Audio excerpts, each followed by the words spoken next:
நமஸ்காரம். அஸ்மத் சர்வகுருப்யோ நமஹ. ஸ்ரீயப்பதியான ஸ்ரீமன் நாராயணுடைய கடாட்சத்தாலும் ஆச்சாரியனுடைய அனுகிரகத்தாலும் ஸ்ரீமத் பாகவதத்தை அடியொற்றி எழுதப்பட்டுள்ள ஸ்ரீமன் நாராயணியம் அனுபவிச்சுருக்கும். அதில் 65வது தசகம். இது கோபீனாம் பகவத் சமீப கமனம், அதாவது கோபியர்கள் பகவானின் அருகில் செல்லுதல், ராசக்கிரீடை ஆரம்பம். அடுத்த 4 தசகங்கள் ராசக்கிரீடையை பற்றி சொல்றது. ஹாரம் நிதம்ப புவி காசன தாரயந்தி காஞ்சீம் ச கண்டபுவி தேவ சமாகதாத்வாம் ஹாரித்வம் ஆத்ம ஜகனஷ்ய முகுந்த துப்யம் வயக்தம் பபாஷ இவ முக்த முகி விசேஷாத்து. ஹே தேவ தேவ காச்சன, ஹே தேவ.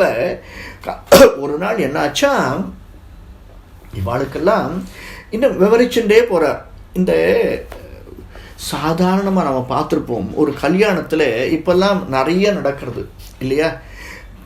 இந்த தனியாக விசேஷமாக வெளியிலேருந்து ஆட்களை எல்லாம் கூப்பிட்டு அவளை உட்கார வச்சு சிகை அலங்காரம் பண்ணுறதுக்கு, முக அலங்காரம் பண்ணுறதுக்கு, இந்த புடவை கட்டி விடுறதுக்கு, இந்த மாதிரி சந்தர்ப்பங்களிலெல்லாம் அப்போ பார்த்து யாராவது கிளம்புவா, நான் கொஞ்சம் அவசரமாக வெளியில் போகணுன்னு. அப்போ பார்த்து ஆத்துக்காரர் ஒரு 2 பை எங்கே இருக்குன்னு சொல்ல அப்படின்னு, அப்படியே அந்த பாதியோடு அந்த பையை எடுத்துருவா, எல்லாத்தையும் பொருத்தி கொண்டு. ஏன்னா பாதி தெரிஞ்சேன்னா ஆத்துக்கார் பயந்துருவார், யாரு நம்மளா வேற யாரோதான்ட்டு. அதனால் அந்த பாதி முகத்தை மூடிக்கொண்டு அவர்கள் எடுத்து தருவார்களாம். அந்த மாதிரி இவர் சொல்கிறார். இடையிலே முத்து மாலையை அணிந்தவா அணிந்து கொண்டே இருக்குச்சே, கை அப்படியே நிற்கிறதா தன்னுடைய முத்து மாலையிலே. ஒட்டியானத்திலே இந்த ஒட்டியானம் இடுப்பில் போடக்கூடிய உத்தியானத்தை கழுத்தில் போடுறாளாம். ஏன்னா கையில் இருக்குது, கண்ணனுடைய குரல் கேட்கறது, அதை எங்கே சேர்க்கணும்னு தெரியல. இடுப்பிலே அணியக்கூடிய ஒட்டியானத்தை கழுத்திலும், கழுத்திலே அணியக்கூடிய முத்து மாலையை இடுப்பிலும். இடுப்பில் அணியிற ஒட்டியானம் போட்டால் பெருசாக இருக்கும், கழுத்தில் பெருசாக நின்றுடும், அது பெருசாகிடும். ஆனால் இந்த முத்து மாலை இடுப்பில் சின்ன கழுத்தில் எடுத்து இடுப்பில் போட்டால் என்ன ஆகும், அது அப்படியே அணிந்து கொண்டு அப்படியே ஓடுறாளாம். ஏன்னா அது பிடிச்சுட்டே ஓடுறாளாவா. முத்து மாலையை சேர்க்க முடியவில்லை. ஒட்டியானமாக இருந்தால் இடுப்பிலே சேர்க்க முடியும், முத்து மாலையை சேர்க்க முடியாமல் பிடித்து கொண்டே ஓடுகிறார். ஹே முகுந்தா, அவர் சொல்றார், முகுந்த உன்னுடைய முராரி ரொம்ப அழகாக இருக்கக்கூடியதே. இந்த அழகிகளாக இருக்காளே எல்லாருமே அழகு. ஏன் தெரியுமா எல்லாரும் அழகுன்னு சாதிக்கிறார் கிருஷ்ணா. நீ அழகு, உன்னுடைய நிழல் அழகு, உன்னுடைய முகம் அழகு, நீ வாசிக்கும் அந்த குழல் அழகு, உன்னுடைய கருணையோ கருணை, இவையெல்லாம் இருக்கக்கூடிய அந்த நிழல், உன்னுடைய நிழலே அழகுனா அந்த நிழலில் இருக்கக்கூடியவர் அனைவருமே அழகாகத்தானே இருக்க வேண்டும்.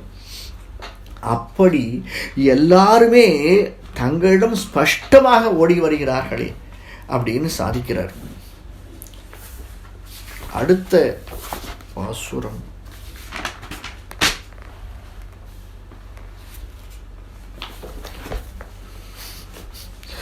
காச்சித் குச்சே புனரசஜ்ஜித கஞ்சுலீகா வியாமோகித பரவதூபி அலக்ஷ்யமானா துவாமாயயௌ நிருபம பிரணயாதிபார ராஜ்யாபிஷேக விதையே கலசீதரேவ. அதாவது ஒவ்வொருத்தரும் மயக்கத்தில் இருக்காளாம். மயக்கத்தில் இருக்கச்சே தன்னுடைய கச்சையை கட்ட முடியாமல், ரவிக்கையை போட முடியாமல் அப்படியே ஓடி விளாடாம். இவா சொல்கிறாளாம், மற்ற ஸ்திரீகள் ஐயோ நீ ரவிக்க போடலை அப்படின்னு. இவாளுக்கு தோணலை, தான் புடவையை சரியாக உடுத்திக்கலையே, தான் ரவிக்கே சரியாக போடலையே, தான் ஒட்டியானத்தை ஐயோ போட்டுருக்கோமே அப்படின்னு ஓடி வளைச்சே. என்ன அர்த்தம், அடுத்தவர்கள் சரியாக அணியாமல் இருக்கா இல்லையா, அந்த புடவையினுடைய தலைப்பு காலில் படுறதா, காலில் படைச்சி இவாளை தடுக்கச்சே அவாக்கிட்ட சொல்கிறாளாம், ஹே கோபிகையே, ஹே நீ சரியாக புடவே உடுத்திக்கல பாத்தியா அப்படின்னு. இங்கேருந்து பட்டத்திரி பார்த்து சொல்கிறார், நீயே சரியாக உடுத்திக்கல, நீ ஓடுற, ஒட்டியானத்தை கழுத்தில் போட்டுக்கிற, அது போட முடியாமல் ஒரு காதில் தோடு போட்டுட்டே போயின்னு இருக்க, அந்த தோடு போட முடியாமல் காதிலே கையை வச்சுன்னு ஓடுற, நீ பார்த்து அடுத்தவாளை சொல்கிற. ஏன் தெரியுமா, அவளுடைய புடவை தலைப்பு காலில் படுவதனால் அந்த ஸ்பரிசம் எப்படி இருக்கு? கண்ணனுடைய ஸ்பரிசம் பட்டதாக உணர்ந்தாளாம். அதனால இந்த ஊமை இருக்கே, ஐயோ ரொம்ப அதிகமாக இருக்குது. ஒவ்வொன்றும் சொல்கிறதெல்லாம் அனுபவிக்கக்கூடியதாக இருக்குது. இதையெல்லாம் எப்படி இருக்காம்? ராஜ்யாபிஷேகத்தில் பட்டாபிஷேகத்தை செய்வதற்காக எல்லாரும் அப்படி எப்படி அவசரத்தில் ஓடி வராள். பட்டாபிஷேகம் முடிஞ்சிட போகிறதே, பட்டாபிஷேகம் முடிஞ்சிட போகிறதேன்னு எல்லாரும் ஓடி வருவா இல்லையா? ஏன் தெரியுமா இந்த வார்த்தையை சொல்கிறார் இவர்? அதுலேயும் ஒரு ரீசன் இருக்குது சுவாமி. ராமாவதாரத்தில் எல்லாரும் ஆசிரியிச்சுட்டு இருந்தார். இப்போ கோபிகளாக இருக்கக்கூடிய அனைத்து தவசியர்களும் தேவலோகர்களும் தேவலோகத்திலேருந்து பார்த்துட்டு இருக்கவாளும் எல்லாரும் ராமனுக்கு பட்டாபிஷேகம் ஆக போகிறது, ராமனுக்கு பட்டாபிஷேகம் ஆக போகிறது அப்படின்னு வசிஷ்டர் தசரதன் பட்டாபிஷேகத்துக்கு நாள் குறிச்சிட்டான் அப்படின்னு ரொம்ப சந்தோஷமாக இருந்தாலே அந்த முதல் பட்டாபிஷேகம் நின்று போச்சு.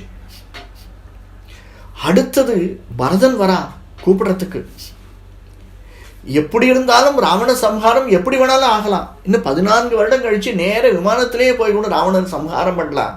யாரு? அந்த தவசேர்களும் தேவலோகத்தில் இருக்கிறவான்னு நினைச்சுட்டு இருக்காளா? பரதன் வந்து அழிச்சுன்னு போயிட்டான்னா உடனே ராமனுக்கு பட்டாபிஷேகம் ஆயிடுமே. அந்த பட்டாபிஷேகம் நடக்கலையே. ஆனா ஒரு சின்ன திருப்தி, பாதுகா பட்டாபிஷேகம் நடந்தது.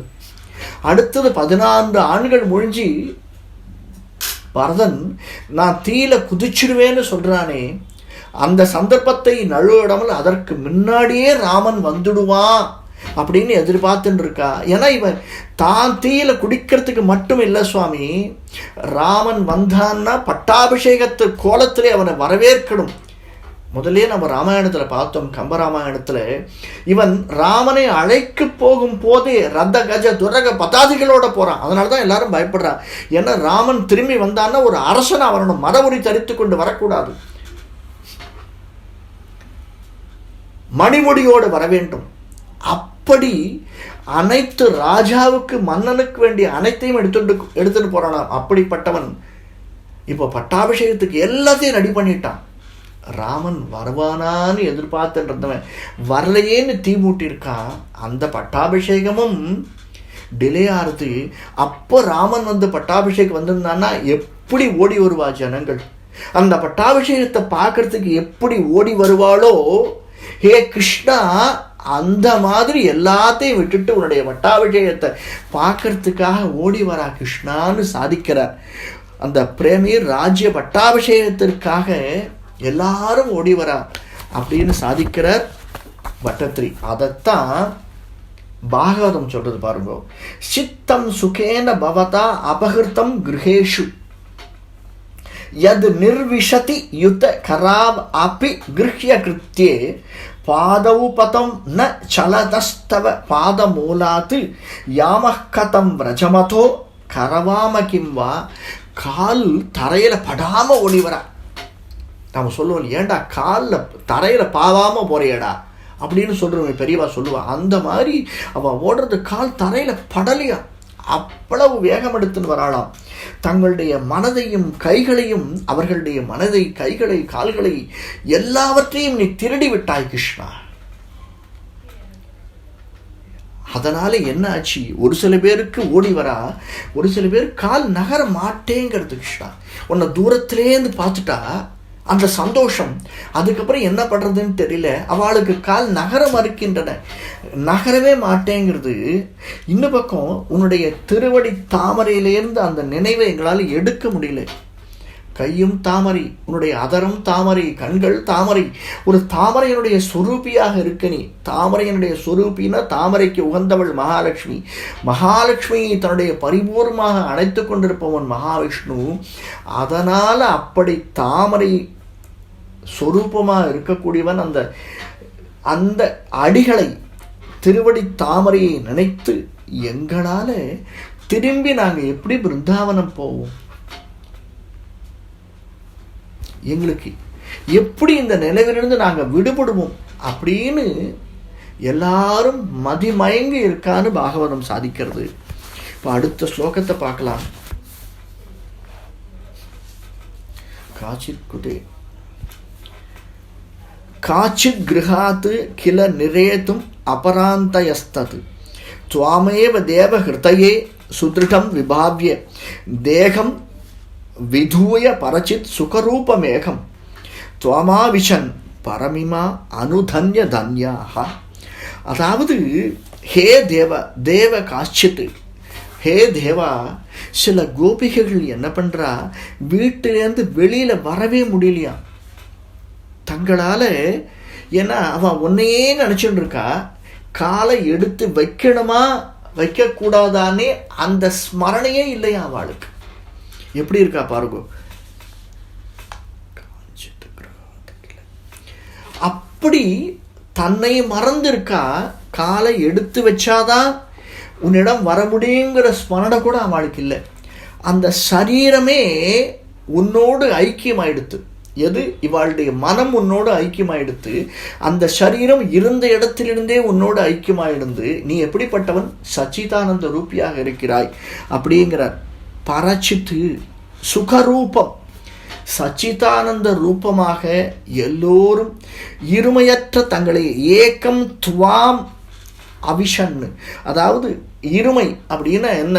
இரண்டு உலகம், இருவேறு உலகம், எதுவுமே இல்லை, இருமையற்ற தன்மை அப்படின்வா. இன்று இங்கு அங்கு அப்படிங்கிற நிலையே இல்லாமல், நீ அவர்கள் என்ற நிலையே இல்லாமல், அவர்கள்லாம் எவ்வளோ பாக்கியவான்கள். இவா நனு பரம் தன்ய தன்யாக, எவ்வளவு பாக்கியவார்கள். ஏன் இவர் ஆச்சரியப்படுறார், யாரை பார்த்து? அந்த கோபியர்களையும் தேவர்களையும் எல்லோரையும் பார்த்து பட்டத்திலே ஆச்சரியப்படுறார். அவள்லாம் எவ்வளோ கொடுத்து வச்சவா சுவாமி. பாருங்க, எப்போ பார்த்தாலும் ஃப்ளைட்லேயே போயின்னு இருக்கா. நினச்சா ஃப்ளைட்டில் போகிறா திரும்பி வரா. நாமெல்லாம் இங்கேருந்து ஃப்ளைட்டு எடுத்துகிட்டு போகிறதுக்கு காலமாக இங்கேருந்து போகிறதுக்கு யோசிக்கிறோம். அவன் நினச்சா போயிட்டு என்னமோ ஷட்லிங் அடிச்சுட்டு இருக்கா சுவாமி. பேசிக்கிறோம்ல நம்ம. இங்கேருந்து அங்கே போகிறா, இங்கேருந்து இங்கே வரா. எப்பயோ ஒரு பாட்டில் சொல்லுவா இல்லையா, மார்னிங் காஃபி நியூயார்க்கில், மத்தியானம் டிஃபன் பிரேக்ஃபாஸ்ட் ஒரு இடத்துல அப்படின்னு. அந்த மாதிரி அவள் ஷட்டில் அடிக்கிறா. கோபியர்களெல்லாம் உன்னையே நினச்சிட்டு இருக்கா. உன் கூடயே சச்சிதானந்த ரூபியான உன்னோடு இரண்டரை கலந்து விட்டார்களே. இவருக்கு ஏக்கும், என்னை கிருஷ்ணா நீ எப்போ என்னை கூட்டிக்க போகிறேன், என்னுடைய வாதரோகத்தை எப்போ நீ நிவர்த்தி பண்ண போகிறேன், நான் எப்போது உன்னோடு கலக்கப் போகிறேன், எனக்கு எவ்வளோ நாளைக்கு இந்த கர்மா இன்னும் இருந்துகிட்டே இருக்கும் சொல்லேன், நான் எவ்வளோ நாளைக்கு இந்த கர்மாவை அனுபவிச்சுட்டே இருக்கணும், எனக்கு புரியலையே அப்படின்னு பலஸ்ருதியில் சொல்கிறதுக்கு மனசில் எண்ணிட்டு இருக்கார். அடுத்த ஸ்லோகத்தை பாருங்க. ஜராத்மனான பரமாத்மதையா ஸ்மரந்தியா, பரமாத்மாவே ஸ்மரணை பண்ணிட்டு இருக்கா.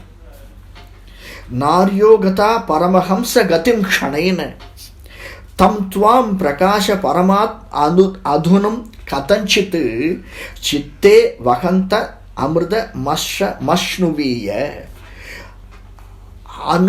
அமிர்தம் ஆசிரமம் அஷ்ணுயினிய. அதாவது மோட்சத்தை சிரமமே இல்லாமல், அஸ்ரமம் சிரமத்துக்கு ஆப்போசிட் அஸ்ரமம், சிரமமே இல்லாமல் அனுபவிச்சுட்டு இருக்கா.